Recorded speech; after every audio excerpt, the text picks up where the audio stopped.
Pada tanggal 15 Agustus 1945, Kaisar Hirohito memerintahkan penghentian permusuhan terhadap sekutu. Setelah sebelumnya, yaitu pada tanggal 14 Agustus 1945, sekutu menjatuhkan bom atom di kota Hiroshima dan Nagasaki. Berita tentang gencatan senjata yang dilakukan oleh Jepang ini disiarkan di radio Jepang dari Tokyo. Ternyata siaran tersebut tertangkap di Indonesia dan Sultan Syahrir mendengarnya. Kembali bersama saya, berita Jepang hari ini datang dari Jepang yang memutuskan untuk gencatan senjata setelah kekalahannya di Amerika. Benar gak yang ku dengar? Sultan Syahrir mendatangi para pemuda. Apakah kalian sudah mendengar berita tentang kekalahan Jepang? Belum, Bung. Benarkah itu? Apa yang terjadi dengan Jepang? Dari yang ku dengar, sekutu telah menjatuhkan bom di kota Hiroshima dan Nagasaki. Oleh sebab itulah, Jepang melakukan gencatan senjata. Berarti kita harus segera melakukan proklamasi. Benar itu. Jepang sudah tak ada wewenang lagi di negeri kita. Kita harus memanfaatkan momen ini.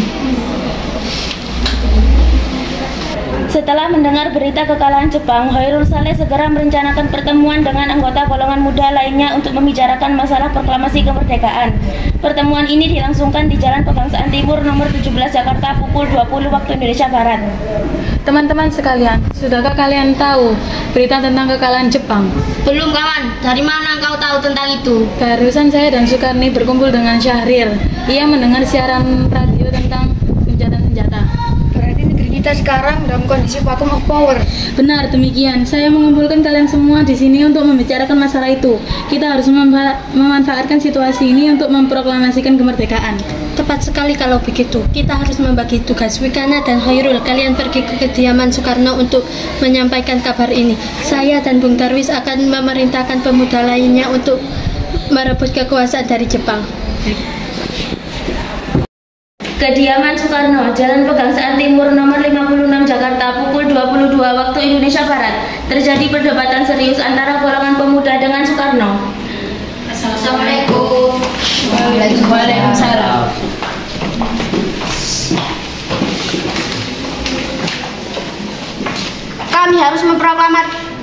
Kita harus memproklamirkan kemerdekaan sekarang, Bung. Kamu boleh sakiti aku, tapi kamu tidak perlu menunggu hingga esok hari. Tapi ini saat yang tepat, Bung. Jepang telah kalah oleh sekutu dan tak ada lagi kuasa di negeri ini. Mengapa harus menunggu? Jepang adalah masa yang silam. Belum lagi kita harus menghadapi Belanda yang hendak kembali berkuasa di negeri ini. Jika saudara tidak setuju dengan apa yang saya katakan dan mengira diri saudara telah sanggup menopang kekuatan sendiri, mengapa datang pada Soekarno dan memintanya untuk memproklamirkan kemerdekaan? Apakah kita harus menunggu janji Jepang untuk memerdekakan bangsa ini? Kita bisa, Bung. Kita harus bangkit dan memproklamasikan kemerdekaan sendiri. Dan Jepang sendiri bahkan telah kalah dalam perang sucinya. Kekuatan segelintir ini takkan mampu mengalahkan armada perang di Jepang. Coba kau lihatkan padaku, mana bukti kekuatan yang diperhitungkan itu? Apa tindakan untuk menyelamatkan wanita dan anak-anak jika ternyata terjadi sesuatu yang tidak diinginkan? Bagaimana kita akan tegak di atas kekuatan sendiri? Coba bayangkan, bagaimana kita akan tegak di atas kekuatan sendiri? Tapi semakin cepat pula kita mengakhiri penderitaan rakyat yang ditunggu-tunggu selama ini, Bung. Baiklah, tapi berikan kami waktu untuk berhenti sebentar. Kemudian para anggota golongan tua yang berada di kediaman Soekarno langsung membicarakan permasalahan tersebut. Bagaimana ini, para pemuda untuk segera memproklamasikan kemerdekaan? Tapi kita tidak boleh gegabah, Bung. Kita masih membutuhkan waktu untuk mempersiapkan semuanya agar tidak terjadi sesuatu yang tidak diinginkan. Saya setuju. Menurut saya yang penting sekarang adalah menghadapi sekutu yang hendak berniat kembali berkuasa di negeri ini. Selain itu, masalah kemerdekaan sebaiknya dibicarakan lagi dalam sidang PKI 18 Agustus mendatang. Lalu, bagaimana dengan pendapat golongan muda? Apa kita abaikan saja? Ya, lagi pula mereka masih muda. Pemikiran mereka terlalu pendek. Kita harus melihat ke depan, mempersiapkannya dengan matang. Kalau tidak, bagaimana jika semuanya berantakan? Baiklah, Bung. Berarti kita semua sudah sepakat. Setelah selesai berunding, para golongan tua segera menemui para anggota golongan muda yang menunggu di luar ruangan. Setelah kami berunding tadi, kami memutuskan untuk tidak tergesa-gesa mengenai hal proklamasi kemerdekaan. Hal ini masih akan dibicarakan lagi dalam sidang PPKI.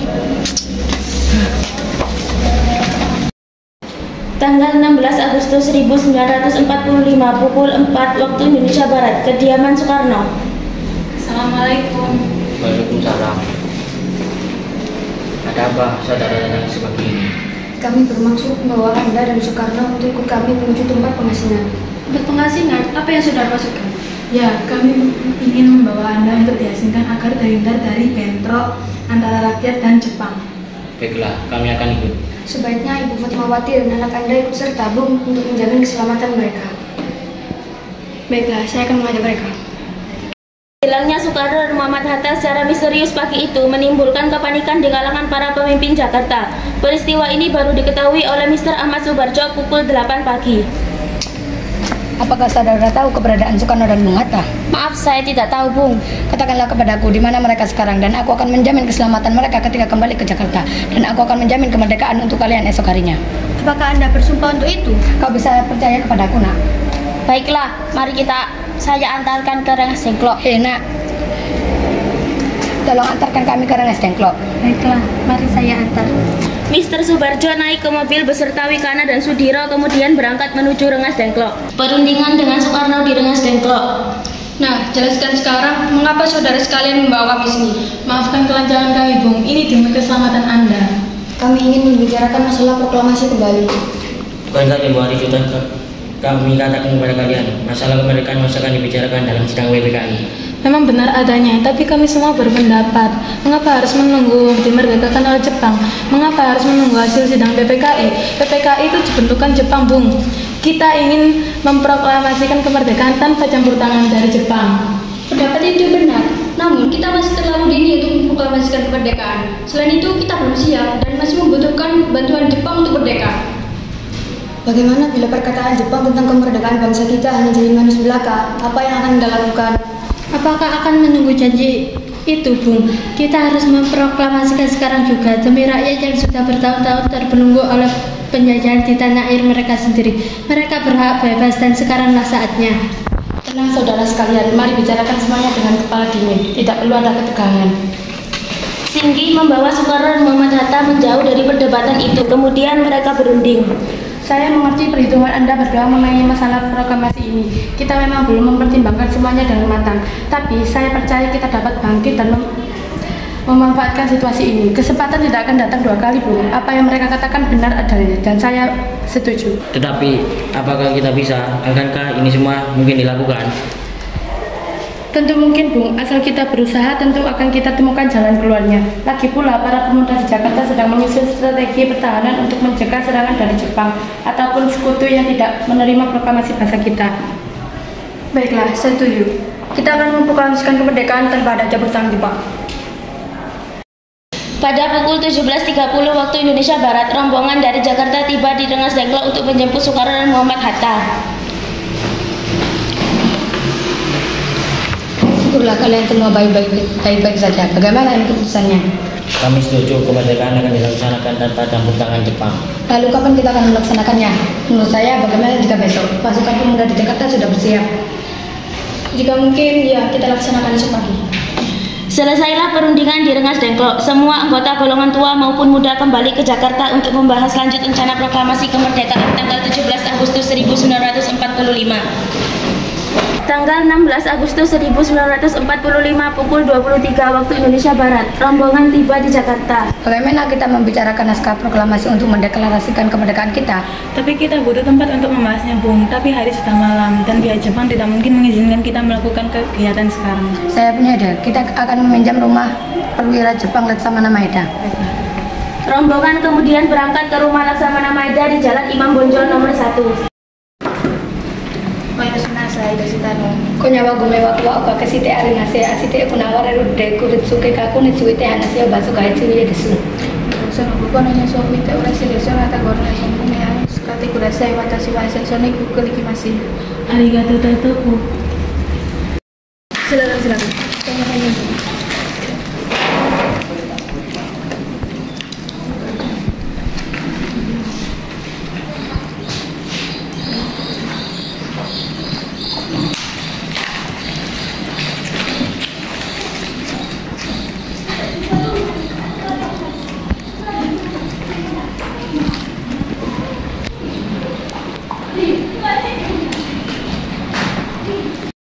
Pada tanggal 17 Agustus 1945 pukul 4 waktu Indonesia Barat. Dibacakanlah rumusan naskah proklamasi untuk yang pertama kalinya di depan para hadirin yang berada di rumah Maida yang langsung disetujui. Namun kemudian timbullah persoalan tentang siapa saja yang akan menandatangani naskah proklamasi. Menurut saya, naskah ini jangan ditandatangani oleh anggota PPKI. Emang kenapa? Lantas siapa yang akan menandatanganinya? PPKI kan bentukan Jepang. Tadi kan kita sudah sepakat, kita melakukan proklamasi tanpa campur tangan dari Jepang. Kau benar, Nak. Bagaimana ini, Bu? Adakah dari kalian yang punya pendapat untuk menyelesaikan masalah ini? Bagaimana jika naskah ini ditandatangani oleh hadirin yang datang saat ini? Seperti Amerika ketika menandatangani teks deklarasinya. Jangan, kita tidak boleh meniru. Kita harus berbeda dari bangsa lain. Lalu bagaimana Bung Karno? Karena ini semua berkat jasa-jasa Indonesia, berarti atas nama bangsa Indonesia. Saya setuju dan saya punya usul. Bagaimana jika naskah teks ini ditandatangani oleh cukup 2 orang, Anda dan Bung Hatta, sebagai wakil dari bangsa Indonesia. Bagaimana? Setuju. Setelah semuanya setuju, Soekarno memerintahkan Sayuti mengetik teks proklamasi. Sayuti, tolong kau ketikkan teks proklamasi ini.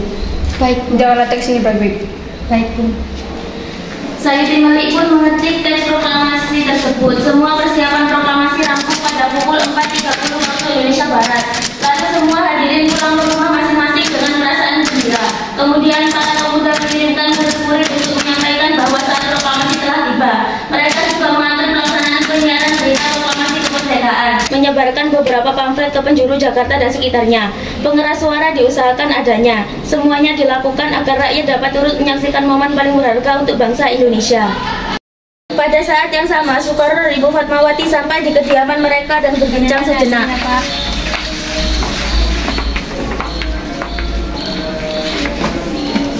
Bagaimana hasilnya, Pak? Alhamdulillah, akhirnya semuanya sudah berjalan dengan lancar. Terima kasih Ibu telah menemani saya di saat-saat yang cukup menguras pikiran ini. Ya, terima kasih Gusti Allah yang telah memberikan jalan pada bangsa kita untuk memproklamasikan kemerdekaan. Oh iya Pak, apakah kalian sudah merencanakan bagaimana proklamasi besok yang akan berlangsung? Sudah, kita akan melaksanakan upacara bendera yang nanti akan diiringi lagu Indonesia Raya karya Bung Supratman. Bukankah kita tidak punya bendera? Lantas bagaimana? Oh iya ampun, Bapak sampai lupa Bu. Kalau begitu, bagaimana jika Ibu saja yang menjahitkan bendera? Tapi Ibu tidak punya kain, Pak. Kain yang ada hanya kain merah dan kain putih. Apa tidak apa-apa? Tentu saja. Buatlah bendera yang sederhana. Yang penting kita sudah berusaha untuk menyediakannya. Baiklah, Pak. Dan Ibu punya ide. Kita namakan saja benderanya Sang Saka Merah Putih. Bagaimana? Ide yang bagus. Ya, bendera Sang Saka. Dan warnanya merah putih menjadi Sang Saka Merah Putih. Brilian. Ya sudah, sebaiknya Bapak bersiap sana menyusun pidato yang akan Bapak bacakan nanti. Sesaat sebelum upacara dimulai. Trimurti, tolong kau kibarkan bendera merah putih ini sebagai tanda awal kejayaan bangsa ini. Siap, Bung. Saya akan menyuruh anak didik saya untuk mengibarkan bendera ini. Hei kalian, tolong kibarkan bendera ini.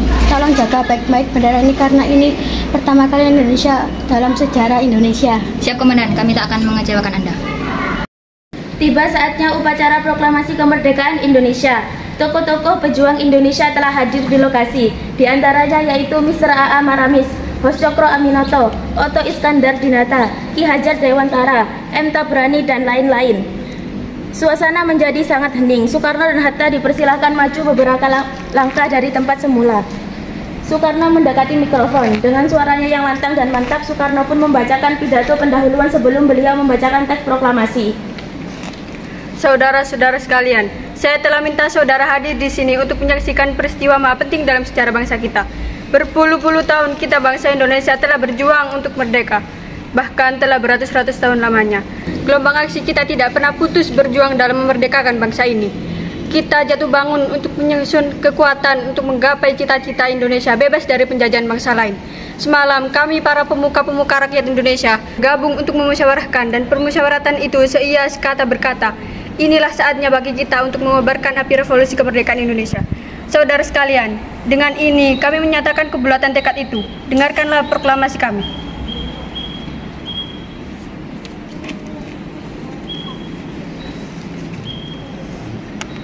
Proklamasi. Kami, bangsa Indonesia, Dengan ini menyatakan kemerdekaan Indonesia. Hal-hal yang mengenai pemindahan kekuasaan dan lain-lain diselenggarakan dengan cara seksama dan dalam tempo yang sesingkat-singkatnya. Jakarta, hari 17 bulan 8 tahun 45 atas nama bangsa Indonesia. Kemudian dikibarkanlah bendera sangsaka merah putih diiringi lagu Indonesia Raya.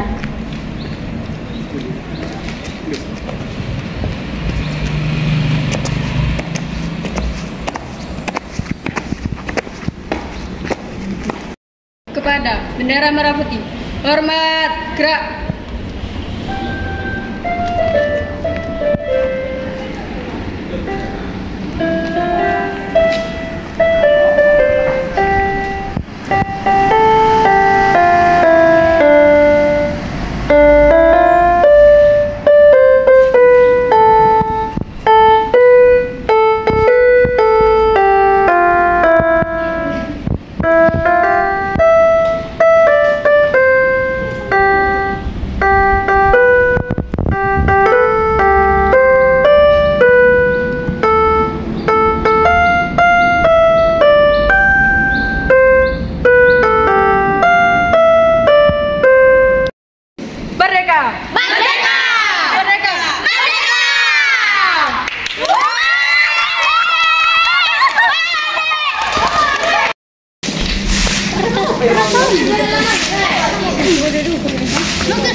Duk.